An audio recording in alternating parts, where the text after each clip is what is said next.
Welcome to our daily devotional series, The Daily Herald.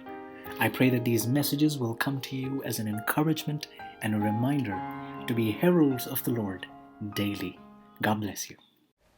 The joy of advancing God's work. March 6.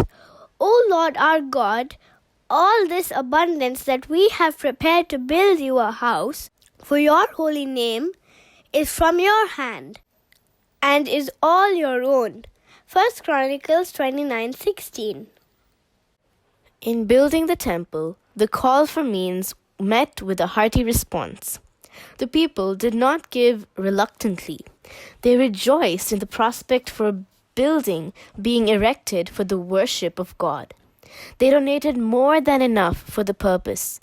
David blessed the Lord before all the congregation and said, "But who am I, and what is my people that we should be able to offer so willingly after this sort? For all things come of thee, and of thine own we have given thee." David well understood from whom came all his bounties.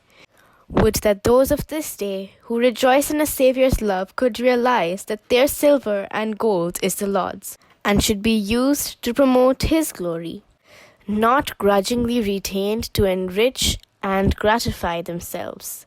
He has an indisputable right to all that He has lent His creatures. All that they possess is His. They are high and holy objects that require means. Thus invested, it will yield to the giver more elevated and permanent enjoyment than if expended in personal gratification or selfishly hoarded for the greed of gain. Many selfishly retain their means and soothe their conscience with a plan for doing some great thing for the cause of God after their death. They make a will donating a large sum to the church and its various interests, and then settle down with the feeling that they have done all that is required of them. Wherein have they denied self in this act? Have they, on contrary, exhibited only selfishness? When they have no further use for their money, they propose to give it to God. But they will retain it as long as they can, till they are compelled to relinquish it by a messenger that cannot be turned down. God has made us all His stewards, and in no case authorized us to neglect our duty or leave it for others to do. The call for means to advance this cause of truth will never be more urgent than now.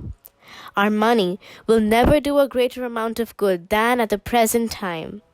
If we leave others to accomplish that which God has left for us to do, we wrong ourselves and Him who gave us all we have. God would have all be executors of their own will in this matter during their lifetime.